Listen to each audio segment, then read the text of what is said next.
Okay, let's start tonight. We are kind of rounding that corner. We're coming down the home stretch.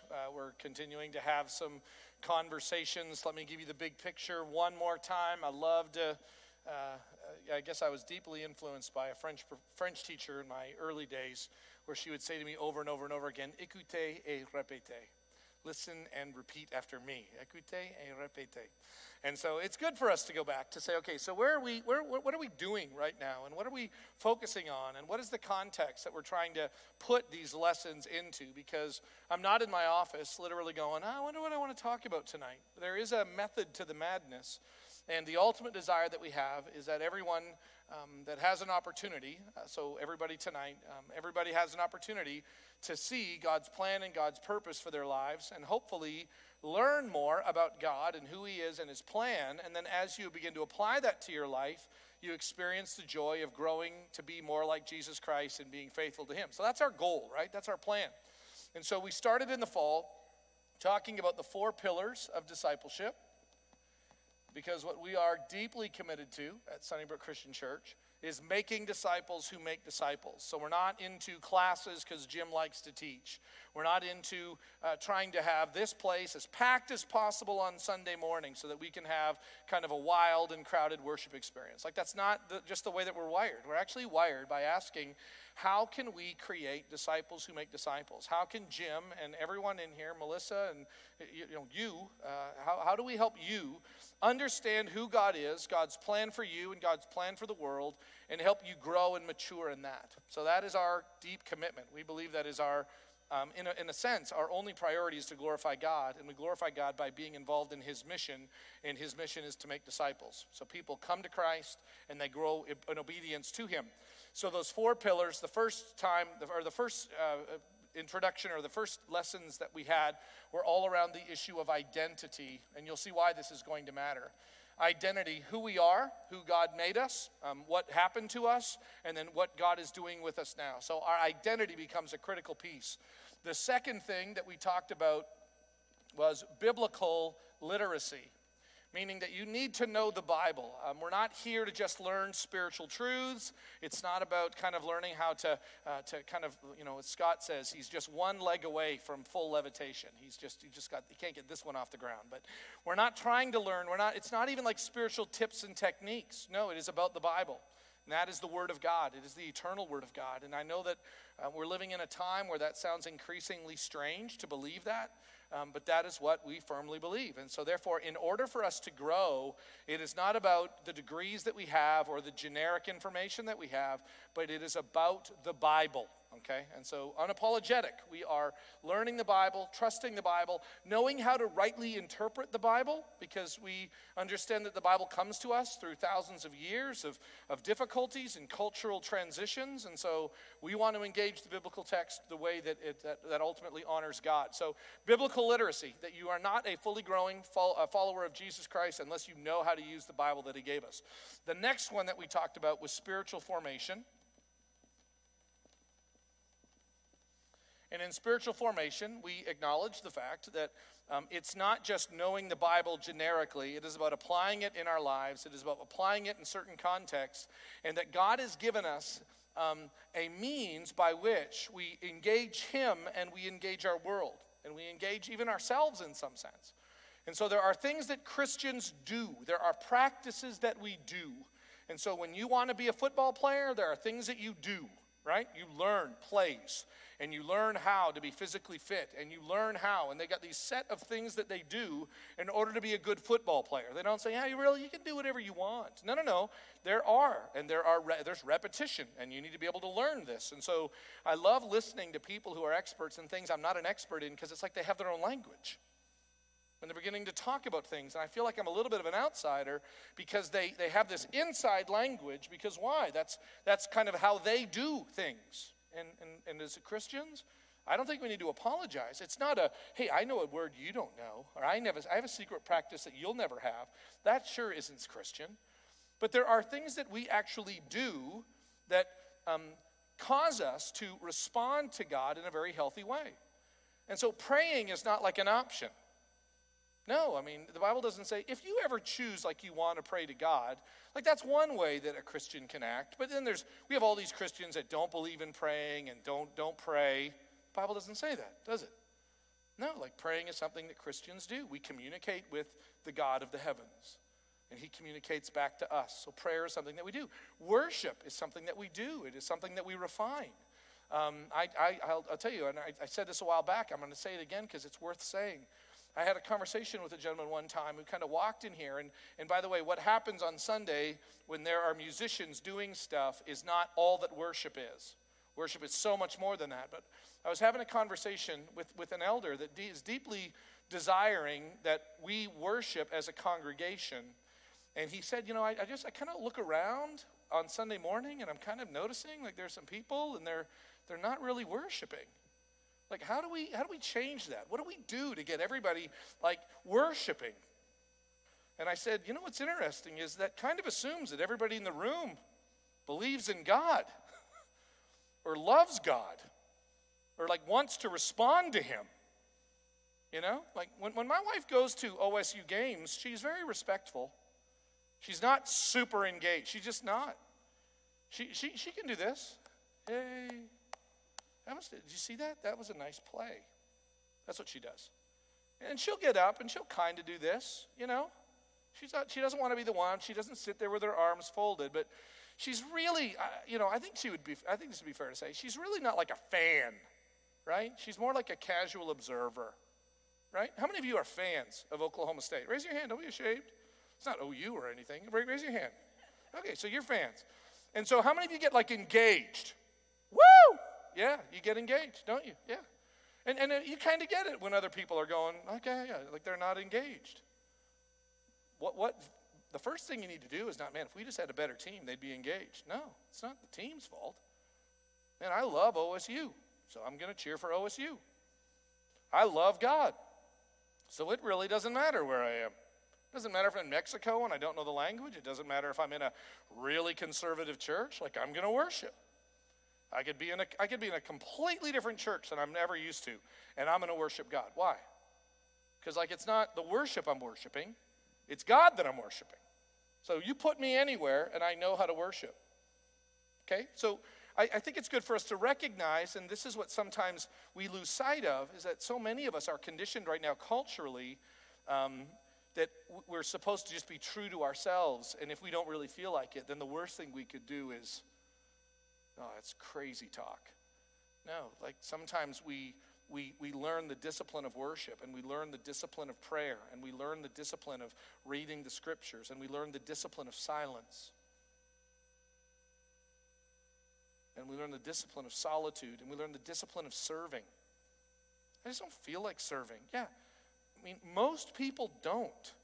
And Jesus never said, if you feel like being a servant, and you kind of like, you love like washing feet, like that, you wake up and, I wonder whose feet I can wash today, then you should do that. But if you don't, no, Jesus says, like, if I, who am your master, if I am your teacher, if I am your Lord, and I do this, then you should do this. It's not like an option. So to serve others, these are disciplines, and that through these disciplines, we become more like Jesus. So spiritual formation. And then the last one, the fourth pillar that we're talking about right now, is the idea of missional living. And I'll tell you, I've really enjoyed this one because these other ones are rather simple. Sure, identity, yeah, we got to know who we are. Oh yeah, the Bible, we use that. Oh yeah, these are the disciplines that we do and ways that we can connect and be transformed into the image of Jesus. And this one here isn't just some kind of random like go piece. Oh yeah, we got to add evangelism. It's really not that. This one, in many ways, actually gives like a natural context for all of these things to live out. And that's the part where I've really loved this last one. It has been so transformative in my life. The last few years, as we've sat down as a staff and just asked, how are we doing at helping our people grow and be mature followers of Jesus Christ? Where is it not connecting? Where are things not being transformed? Where are people in our congregation? Where are we ourselves? Where are we not doing something? And then we had to begin to ask, how do we help Jim do a good job of this and Andrea? Because we're completely different people. And so let me just kind of tell you why tonight's lesson is I think going to be helpful for many of you. It's a lot like, do you remember when you come into a church and you're trying to figure out like how you're going to become more involved? People love saying that. I really need to become more involved. Like it's almost like we know we're supposed to say that, right? So many people, I just feel like we're not involved like we should be. We need to be more involved. Like I love to ask, like, what does that mean? We have a whole process to help people do that. And one of the great lessons that I love to use, I should have brought it in this morning, but so pretend I have with me right now. Some of you guys have seen me use this illustration. Do you remember those Tupperware balls? They're blue and they got red handles. You pull them apart and these yellow shapes fall out. Do you guys know what I'm talking about? It's actually from Tupperware. You thought it was like something else, like Fisher-Price. It's a Tupperware item actually. And you have this ball that's got all these different shapes, and then these shapes are in it, and you pull it open and all the shapes fall out and you got to put the shapes in. And there's a whole bunch of different kinds of shapes. But so often when we come to church, there's literally like two kinds of shapes that we have. There's two kinds of people, you know. We have teachers and we have singers, like on the stage. And then people that are involved helping teachers and singers. And teachers, did I mention them? And then like worship people, right? That's what we really have. And so for me, I love to sing. And for me, I love to teach. And so I'm like, man, I'm going to make a great Christian. Because it is so easy for me to get involved. I fall out of bed and I'm ready to do ministry. Right? And you don't have to raise your hand at this moment, but a lot of other people go, like, I love Jesus just like Jim does, maybe even better, maybe even more. I just have no idea what I'm supposed to do with my gifts. I build bridges. That's what I do. I'm an engineer and I build bridges. I coach basketball. You know what I do? I'm a dentist. You know what I do? Like I'm a counselor. You know what I do? I'm an accountant. You know what I do? Like I'm an engineer. You know what I do? I'm a businessman. You know what I do? I'm a housewife. You know what I do? Like what am I supposed to do? You're here to watch me sing and teach. God made us each in our own way. And so I'm going to be up here teaching and you will be my student. That's your job. And then later on I'll sing and you can hear me sing. Isn't it fun? Don't you love watching me teach and sing? And then you going, I am so bored. Like I'm not like feeling used. And then I get to stand in front of you and say, you are not committed. Don't you love when preachers tell you that? You should be committed like me and use your gifts like me. It gives us a much broader picture, because the way that we've kind of done it and even allowed, and preachers have made a big mistake by doing this, and I've been on, in essence, kind of both sides of this pendulum, and it's just not the way that I don't think the church was intended to be that. I just think that's crazy. So teaching is a part of it, and singing is a part of it, but there's so many other things that we need to do, and there's so much more time in the week besides the 2 hours that you and I spend together. I mean, I'm assuming that you could do other things than just, I used to always think that like whenever I would go through life, like everybody was just waiting, like literally, like all the world is my stage, not just all the world is a stage. And then I just kind of walk around and occasionally you enter into my play, right? And I'm the kind of the central figure. I'm the protagonist. Sometimes you're the antagonist. We need to talk about that. So I just kind of walk around and then sometimes I bump into you somewhere and I'm like, hey, welcome to my play. Because I'm the center, and then wherever, because I've noticed that about my life, like I'm the only one that's always in it, right? And so I'm kind of walking around, and so I'm assuming that like when we finish here in 45 minutes, like you got a whole other life, right?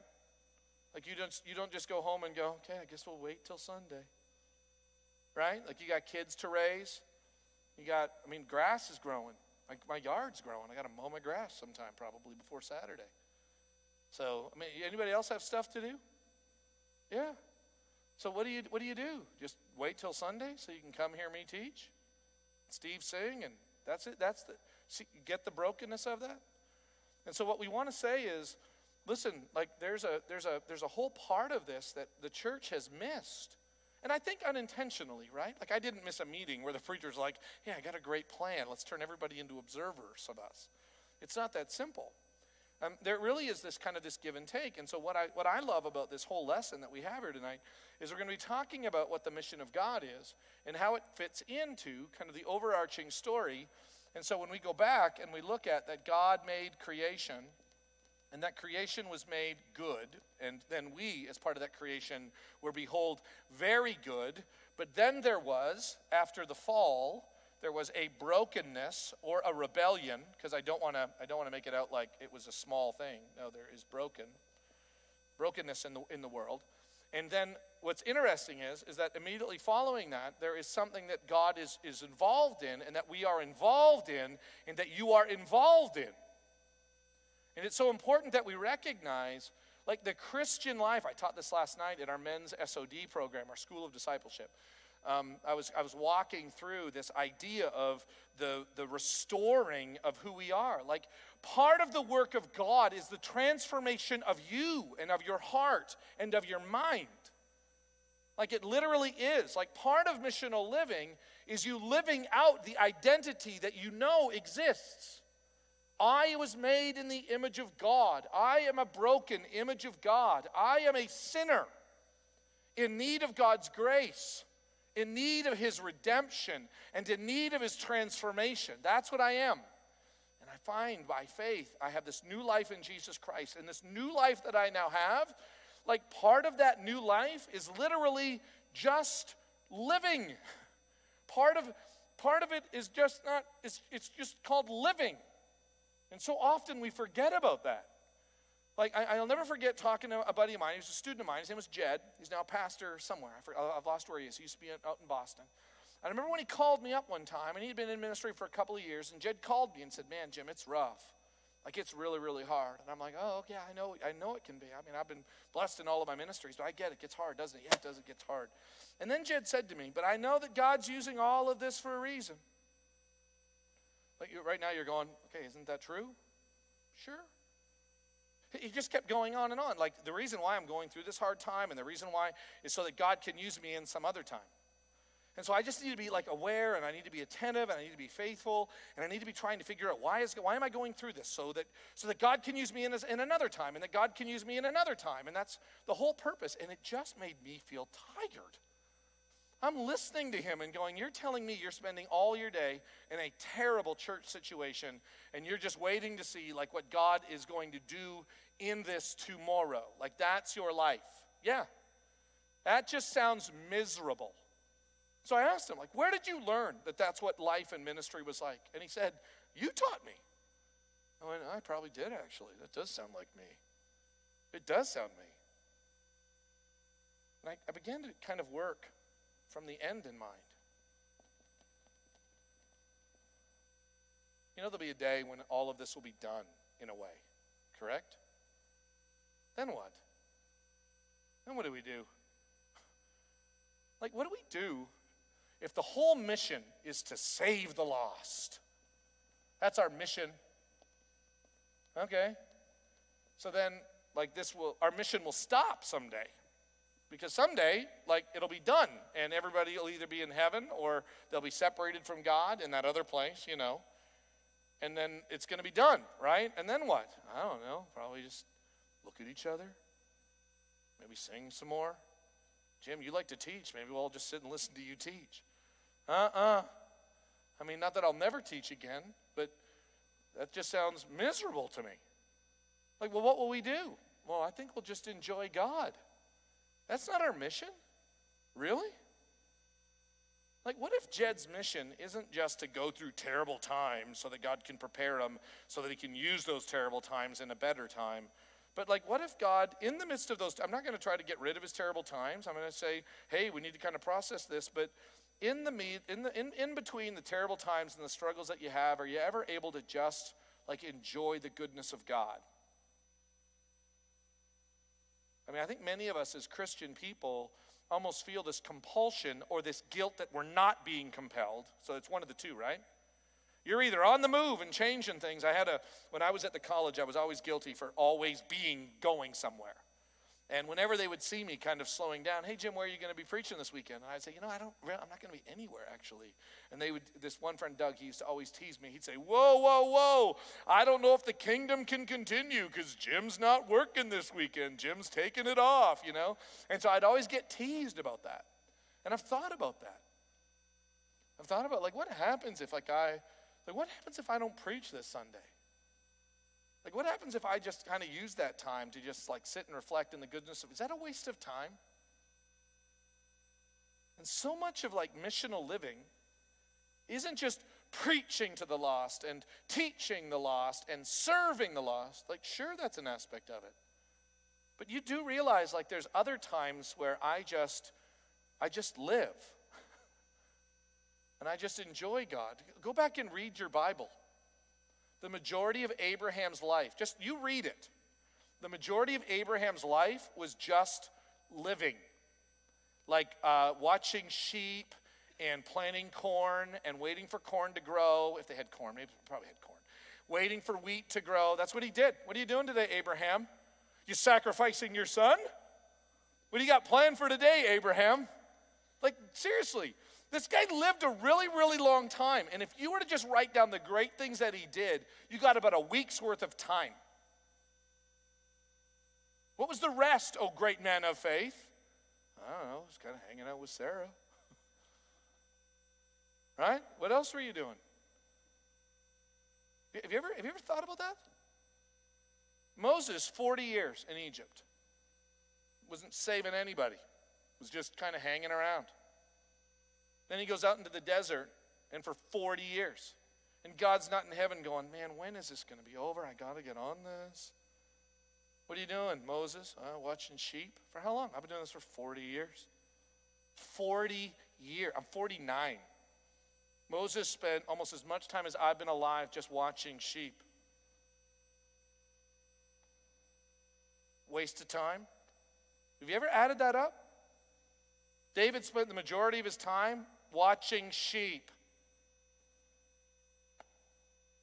Wow. Jesus, this is a shocker. Jesus lived how many years? 33. Doesn't start ministry till he's how old? 30.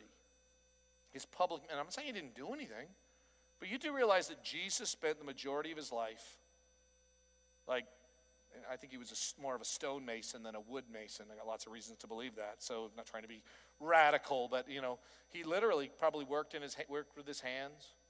He was like just a really, really faithful son. And he cared about his brothers and his sisters. He built stuff, fixed things. That's what he did for 30 years. And when he died, what did he say?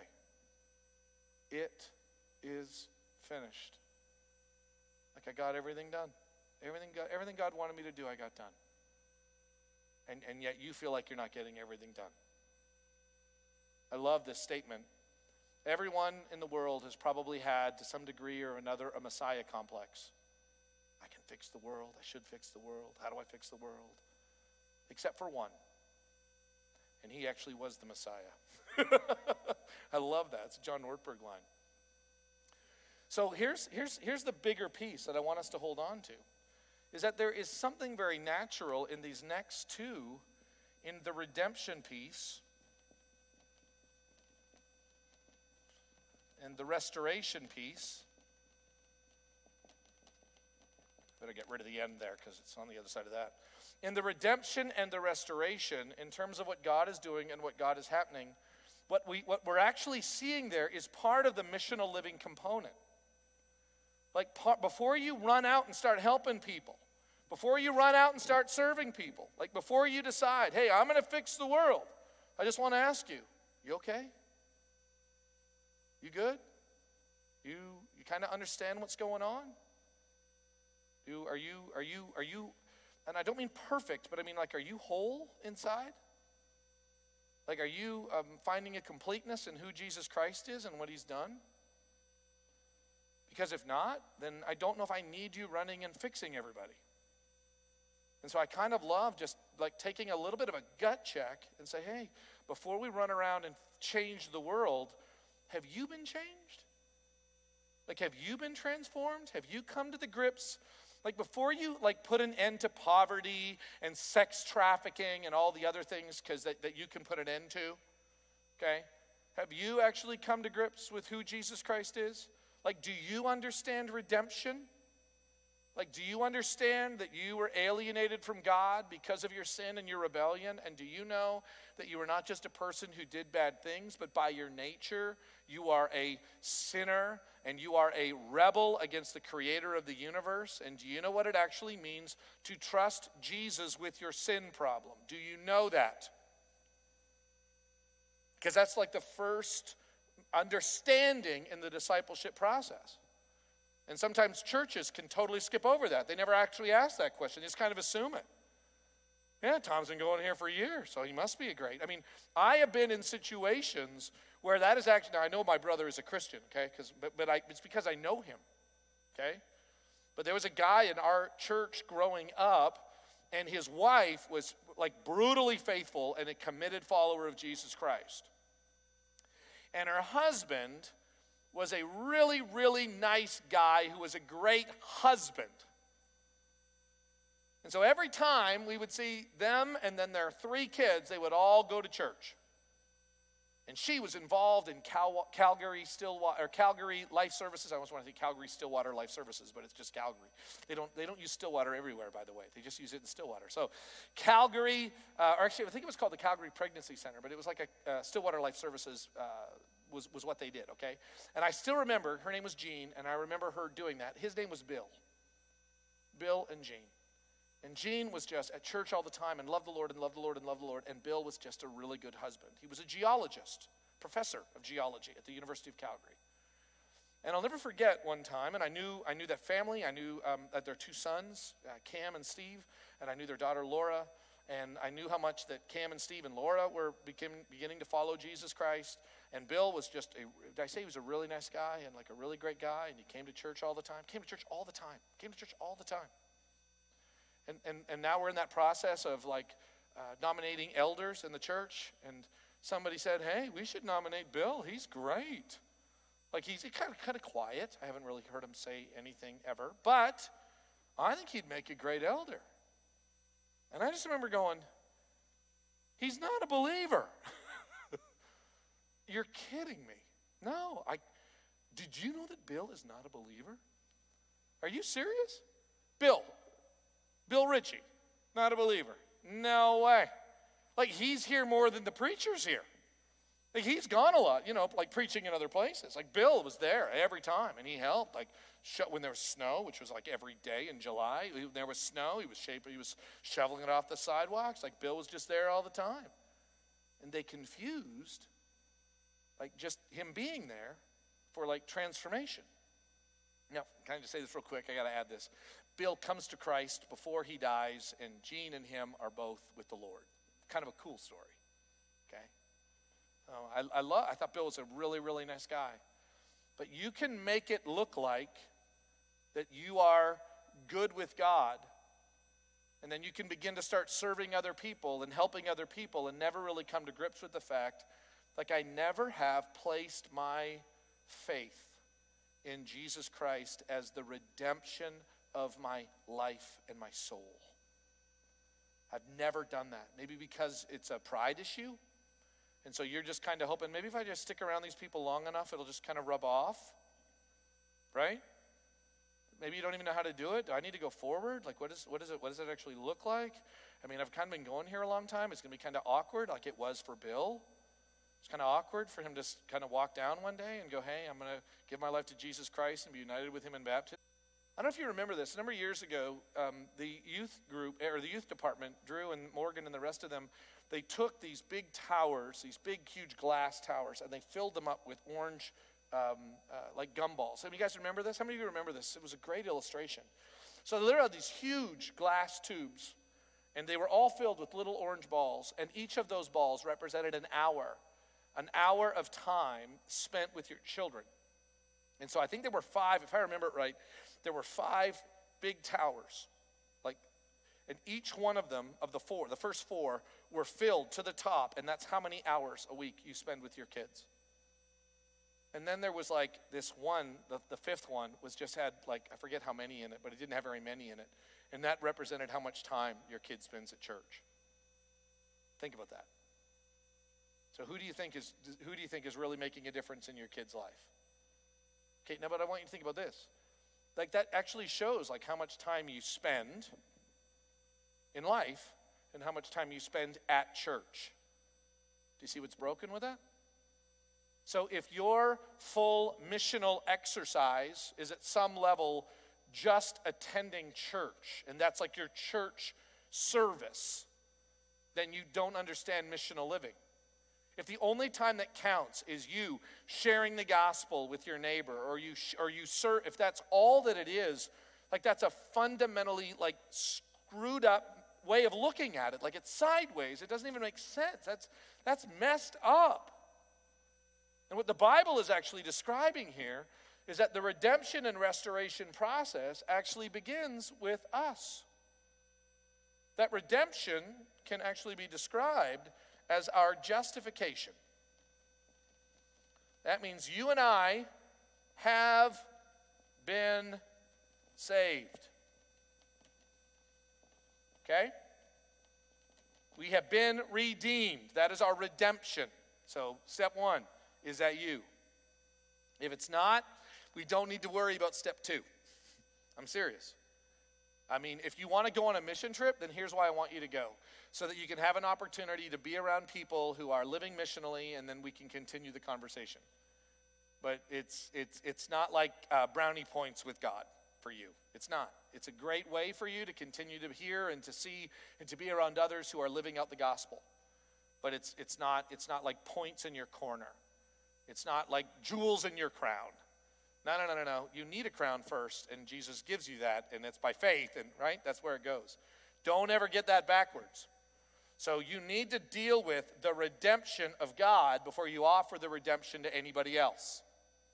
The second thing then becomes the restoration process, which goes back, and we talk about it in a couple of places. In identity, it talks about us being remade in the image of Jesus Christ. That's the idea of sanctification. This is where it all begins to fit together.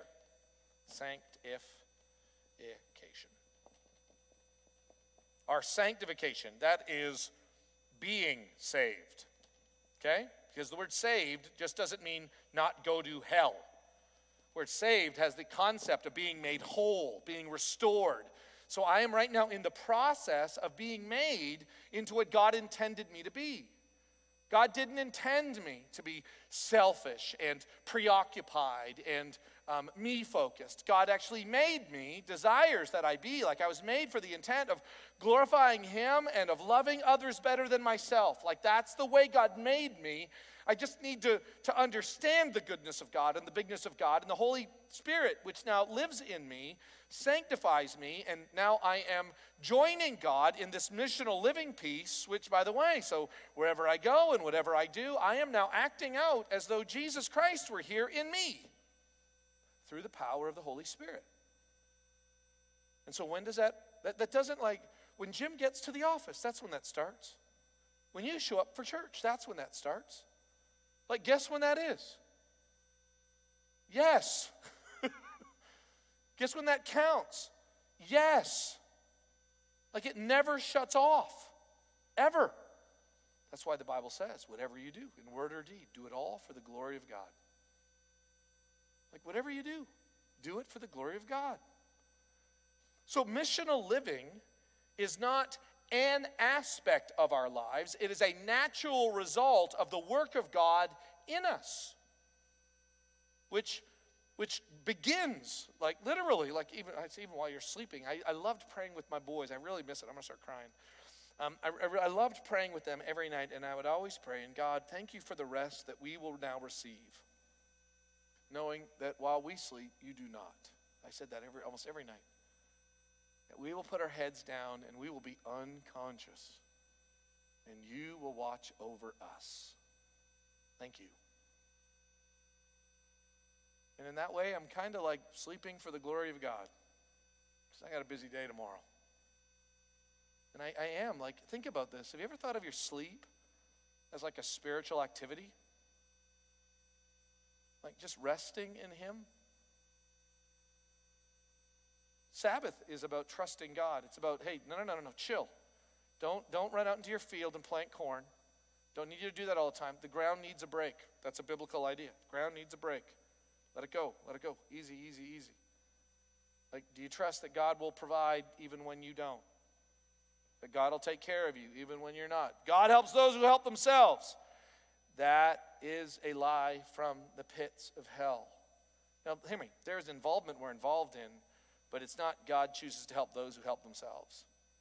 It's God has made us to work, right? And work's a good thing. I love work. Love it, right? Sometimes I love it too much, and God goes, chill, dude. Like, you're not getting it. Like, have you ever just went to sleep for the glory of God? Do you know what that rest feels like? Have you ever thought of, like, part of your missional living is like just good sleep? You see that? Do you see how that begins to make sense? Honestly, I wonder sometimes if a lot of our anxiety, not all, hear me, I'm not trying to make some blanket statement of all the anxious people in the world. I'm not. I'm wondering if some of our anxiety isn't caused by the pace in which we live and the burden that we then take on instead of just the rest that we can find in him. I can't rest. I got to get up, got to go, got to work, got to do. There's lost people. They need to be saved. There's no time to sleep. I used to be that guy. There's no time. Hey, I'm telling you, you can't make more of it, and you can't control yours. Jesus really warned us about that, didn't he? You have no control over this. You want to worry about it and kind of run around in circles and think you're causing the ground to grow? Yeah, it's not your job. So let's close by dealing with these three areas of responsibility. By the way, we got 2 more times that we're going to be meeting. So tonight and then 2 more. And in those 2 more, we're going to have one more reflective Wednesday where we're going to kind of sit and reflect on the missional move of God and us being involved missionally, receiving and sharing with others. And so we got one more special night that we're spending together, and then one night kind of wrapping things up.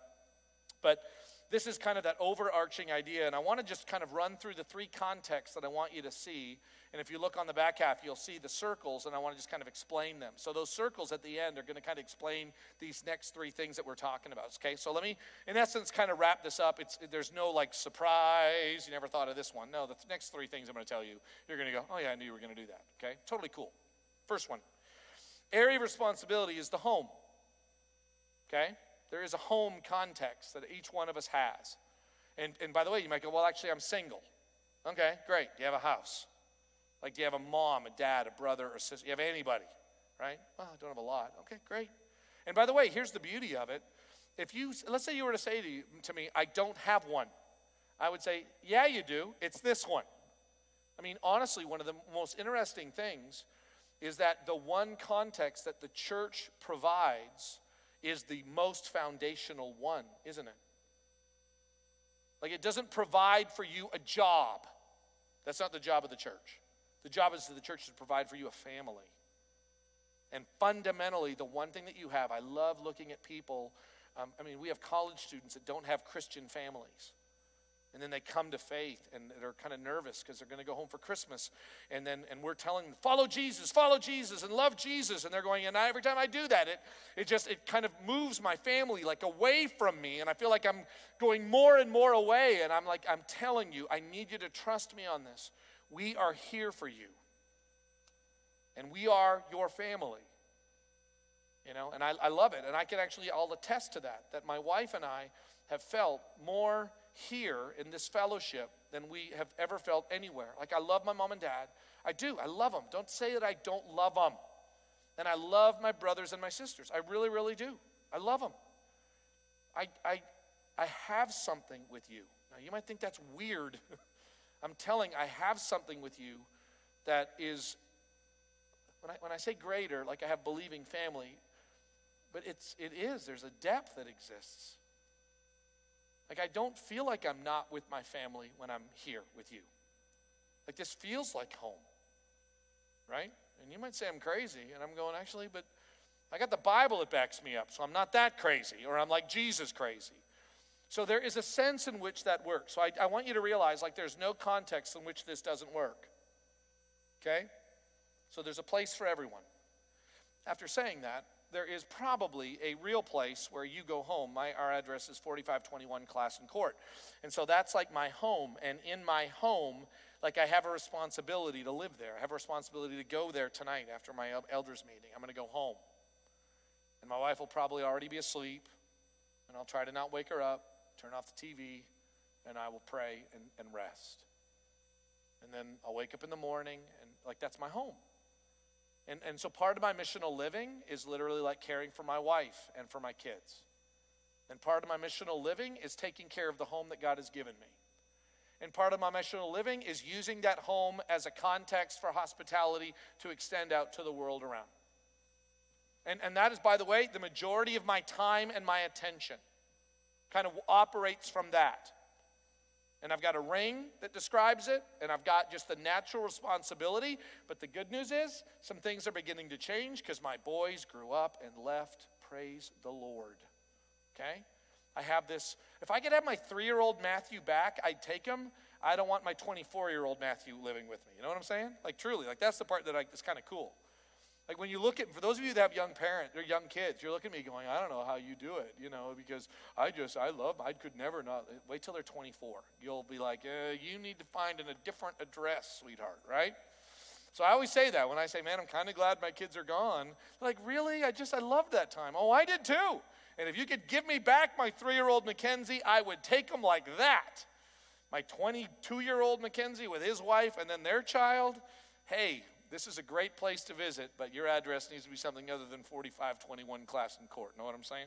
So there is a home context, and I want to encourage you to look at your home, as a mission field. Like a mission where God is glorified and the truth about him is lived. Where the truths about God are taught and actually then lived out. And so I would tell my boys all the time, hey, like there is a king over our home and his name is Jesus, and I am in here to enforce his rules. Like I'm here to defend like his honor. And by the way, like I'm actually here for you to remind me that I'm here to defend his honor. And I'm here to train you up so that one day your home will be a kingdom place too. Like that's what this is. These are kingdom posts for God and for his glory. And therefore, like my marriage and the way that I treat your mother is a kingdom issue. And how we raise you boys, that's a kingdom issue. That's a missional living issue. This is what it means to be a husband. Like I know that you thought it was more like, well, what about date night? Sure, that could be another way in which we demonstrate what the glory of God looks like when a redeemed person commits themselves to Jesus Christ. You think of your address, you write that down, and that is a place where God is glorified by the truth about Jesus Christ being lived out when you are awake and even when you are asleep. And you need to look at your home as a mission post for the kingdom. Do you? Do you look at your kids as a mission field? Oh, they're already saved. Okay, that's awesome. Congratulations. You do realize there's like more to be done after that. Jesus didn't say to the disciples, hey, you're saved. We're good. See ya. What did Jesus do? He poured into them and poured into them and poured into them and poured into them. He didn't go, you're saved, you're done. It was you're saved. Like, I don't know, sometimes one of the best things that you can do with your kids is enjoy life. My kids and I, we played Catan the other day. It was fun. You ever played Catan? That's a great game. We did that for the glory of God, and I won. Boom. Like, I'm not kidding. It is so important that we redeem. Just imagine. See, this is, the Bible says this in the book of Galatians. In Galatians chapters 5 and 6, it says this. Carry your own burden. Carry one another's burdens. Carry your own burden. Carry one another's burdens. So I need you to hear me on this. If your home starts crumbling, get help. If your marriage starts crumbling, get help. If there starts being problems in your home and in your marriage, get help. And there are people here that want to help you. Okay? So you don't need to feel bad about that. Carry one another's burdens. Like I'm here to help you carry your burden. You don't need to feel bad about that. You don't need, honestly, I would say in a very real deep sense, you don't need to be ashamed about that. And definitely don't just run and hide and pretend like everything is okay, because it's not, and it will come out. So we share. That's why we're transparent. Whether you're the one causing the problem or someone else is causing the problem, get help. That's what the church does. And then for those of us that are able to carry our own burdens, one of the reasons why we do that is so that we can be there to help others carry theirs. So then now all of a sudden 4521 Class in Court is this post that right now, I mean, I'll tell you, if it starts going south, Andrea's done it. I've come home and after Andrea and I are having a fight, and Paul Weiss and Julie are in my driveway in my house, ready to kind of sit us down to help us out. That's happened. Steve and Patty Broadway, one night, Andrea called them. We need help. Andrea and I have done that. Actually, more her doing that. I need help with this guy. That's what she does. And people come over to our home, and I'm not kidding. I am so proud that she does that. I don't walk in, who are you in my house? Tell me how to live my life. I always sound like I'm from Texas when I'm angry, you know? No, you know who I am? I'm like a child. I'm a brother, and Steve is like a brother, and he's there to help me. He's there to correct me or Andrea or us or whatever, okay? So sometimes 4521 is this incredible place where others can come and they can feel and find the love of God, feel and find the love of Christ, feel and find, they can do that. And then honestly, when there are problems within our home, like then we need others to come in and help. But I think the church, and when I say that, I really mean Sunnybrook. Sometimes we can be guilty of just kind of assuming everything's okay at 4521, and then just assume that Jim can now go run around and help everybody else. And that's not just because I'm a pastor. Like that can happen to you too. Like you're a life group leader, and it is one of the most depressing moments I've ever had in all of my years of ministry here. Was there with this couple smiling every Sunday, how you doing, everything going good, and they're so excited, and then all of a sudden, the wheels completely fell off, and me and another pastor had to go and visit with them in their home, and it was like this polluted, broken cesspool of sin and iniquity, and I just felt, honestly, I felt so sad and actually even a little bit angry because all this was going on and nobody knew. I felt there was like a duplicity that actually existed. It was just like something weird happened. That's why I've always told my boys, if the guy you eat with on Monday is not the guy that preached the day before, you need to get help. You need to go tell the elders, Dad's a liar. Get me fired. That's kind of the way it has to be. Because why? It's because there has to be this consistency. Like what happens at home, I'm not saying you have it all perfect. Hear me. But just tell me that like redemption and restoration is happening in your marriage and with your kids. Is it? And if it is, that's great. Then you need to already be thinking, okay, when this is done, it doesn't mean you just stop. It means, hey, I think we can start helping here. If this isn't, then it's not a bad thing. When you're on an airplane and there's a problem and an oxygen mask's come down, what do? Put your own oxygen mask on first before you help and assist those around you. If someone's drowning, what do? You do not jump in after them. Then you'll have two drowning people. What do? You're taught this, right? You don't do that. So, if we worked on this and gave this to the Lord and asked for help when necessary, and others came in and helped carry our burdens, then we worked on this and the Spirit transformed us, and all of a sudden, imagine, you'll see it in a little while, we're going to have like a map of Stillwater. Imagine if every one of our homes was like a kingdom outpost. Just imagine what that would be like. Where's the church? It's not just at 421. That's our address here, 421 Richmond Road. No, do you know your address? Is that where the church is? Second thing is at church. Like there is a natural place. And by that, I truly, since we're all everywhere, like I think there is a natural responsibility that all of us have, not just to take care of our home and take care of our home and take care of our home, but then what do we do about those people on the other side? I think there's a very natural place that we all go, by the way, in which it is. But it's not just this building, but it's what this building loves and cares for. It's God, and ultimately it's for His mission. But when you go back and you read the Bible, 1 John 4, I want you to love one another and care for one another. John 13, I want you to love one another and care for one another. Acts chapter 2, and the church looked around and they looked at everyone and made sure that there were no needs here. Anybody hungry tonight? Because if you are, Andrew and I have a home and we want to feed you. Anyone not have a place to sleep tonight? Andrew and I, right now it's a couch, but you're glad to use it, okay? Anybody need like shelter? If you do, like we want to provide that to you. That there could be no, the elders believe this, Blaine. When we talk about our benevolence, the elders always say, listen, if there is a need, we will meet that need. Now, we don't have to take care of every want. Like I got this cell phone bill that's like 5 months behind. We may have to have another conversation, get you involved with Financial Peace University and try to get that straight. I mean, hear me, we'll do that. But if there is a need, like we take seriously the mandate, we're going to meet that. See, that's the need to be part of the local church. That's why in the end, we have and the home is the center place, and our marriages become that center place. And then and then what? And there is a collection of homes. Where homes now work side by side, where homes now gather together, and we create this place where hundreds of homes can come together and we can sing to God, and hundreds of homes come together and our children are trained up, where hundreds of families come together.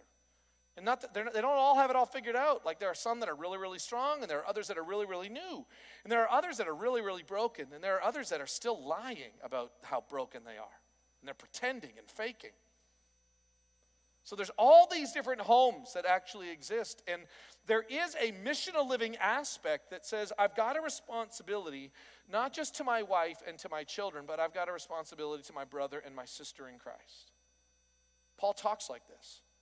Paul says, I have a burden to a church he's never met in Colossae to present. Paul says, I have a burden, and I use all of the energy that so mightily works in me so that I might present everyone at the church of Colossae that he's never been to, perfect in Christ. He feels that burden. My dad was so good at driving this home to me because I kind of saw as a church as a place where, if I want to go and I like the teacher, And my dad would just say, the way that you look at church is so broken. I'm not really getting anything from my Sunday school class. My dad would go, I don't care. You know what? You get in that car, and we are going to go there, and you'll be an encouragement to your teacher that worked really, really hard on that lesson, and you will sit there, and you may not even learn anything, but you will be an encouragement to her. Do you understand me, son? Yes, sir. And I'm glad he taught me that. I really am. Like, I'm glad he taught me that I had a responsibility beyond what I felt like and what I wanted. I'm so grateful that he saw that there was a family that existed, and I would never let my boys treat one another like that. I would never let my boys just look over a need of a brother and just casually dismiss it. That's not what we do. We're family. And the same thing is true. And I'm telling you right now, there are men and women who have needs, and Stephen ministers that there are people that need Stephen ministry, and therefore we need Stephen ministers. And there are marriage ministers. You saw all the couples that we actually have recently set up, and more are needed. Now hear me. If you don't have this taken care of, if things aren't good at home, then it's okay for you to go, hey, it's not right now. I can't do it right now. I got to work on my own marriage. I got to work on some own things before I start stepping out. But there are some of us that have a good place here, and we need to start stepping out. We need to move from take care of your own burden to help take care of other people's burdens. See, and that's the beauty of it. That's why our church, I'm so grateful that we have a whole lot more than just preach and teach and sing. And we have so much ministry that is taking place. So much. It's amazing, the ministry that takes place in this fellowship. And that's what it means to be a part of the church. And then we go and we gather and we grow together and we learn and teach and we open up our lives. And so there needs to be, we're not really big about church membership, but we are really, really big about us being the church. It really is. We're really, really big about being the church. We're really big about committing one to another. Like, it's a really big deal to me. If I really believe that this would happen, if for some reason the elders ask me, let's pretend I don't do anything terrible, but the elders go, hey, Jim, we've loved you doing it, but I think your time is done. I really do believe, I know this might shock you, I think I'd be here Sunday. I do. I think I'd be here. I think I'd ask you guys, hey, if I promise to be good, can I still hang out here? Because this is my family. I know it's going to be awkward. It probably is, but I promise I got your back, Blaine. Like, I want to be a part of this. And if not, if they said, no, like, I get it, Jim, it's not a problem, but you need to go somewhere else. Andrew and I would go somewhere else. We'd go to another church, Eagle Heights, I don't know, Life Church. We'd go somewhere, and then we would walk in the doors, and we'd go, hey, we're here to, we got to probably check it out for a couple of weeks, but then, like, we're here and we're in. Got a job down at the Dairy Queen, but we're in. We don't have a Dairy Queen. I'm going to be down at Brahms, okay, but we're in. And I want to encourage you to be that way.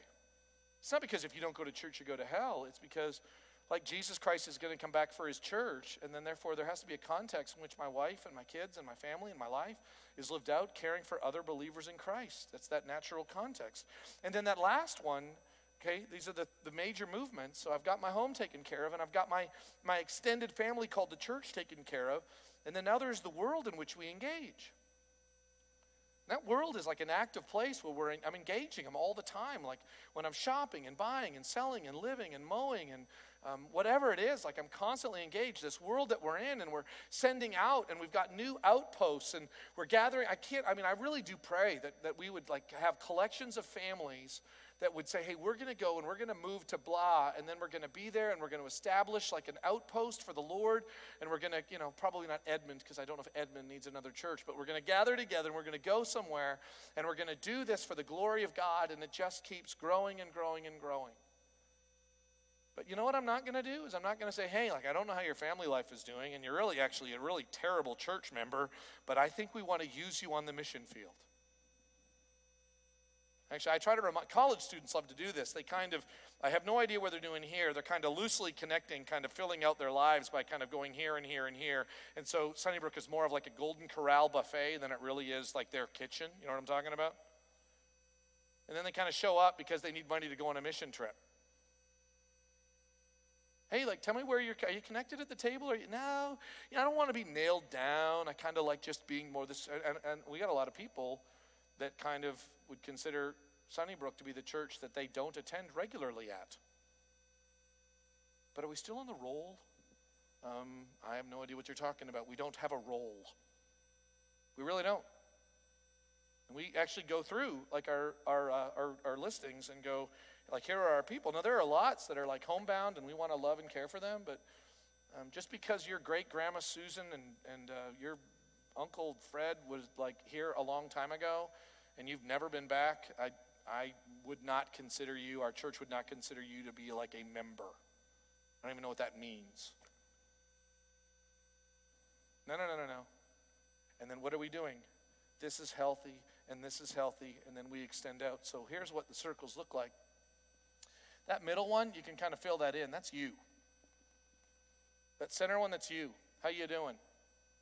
Redeemed and restored? Redeemed and being restored? That's awesome. What's that next one? Like, that's home. That's your marriage. That's your family. How's that doing? Live missionally there all the time.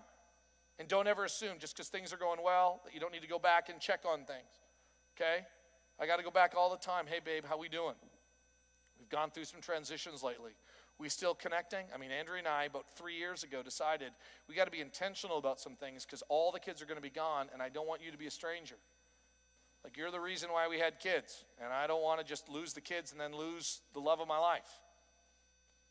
Home. And then there is a church context. And so I would tell you there is something wrong, something misguided, when we see people. I want you to guard, to literally go from here to here. Not really connected at Sunnybrook, but sure love your missions program. I love going down and serving in Mexico or somewhere. But, you're not in a life group. You're not really connected anywhere, but you're on the mission team. We probably need to talk because that's not healthy. It's not the way that God intended it. God actually intended for me to be healthy and for then me to extend that health naturally into my family. And that would naturally then spill over into our church. And then we would naturally spill out into the world. Does that not just make crazy sense? How have we not been doing this? Well, I would say this. Truthfully, we have been. We really have been. Except sometimes preachers just every Sunday want to kind of make you feel guilty for not, because this is all we usually talk about. Because, by the way, the world is right outside your front door, right? So the world just doesn't mean missions. It literally is the lost in your neighborhood. But so often when we think about the missional living, we don't talk or think about these areas, and we only talk about this band in here. And I'm telling you, that's messed up.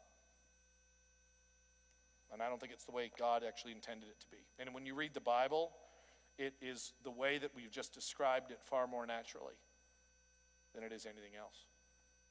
I hope you find conviction in what we have shared tonight, and I hope you find peace in what we've shared tonight. I hope you find purpose in what we have shared tonight. And so over the last 2 weeks, as we kind of wrap this up, that you begin to get a sense of conviction and peace about what has happened and what needs to happen. Go in God's peace, and we will see you Sunday. Love you guys.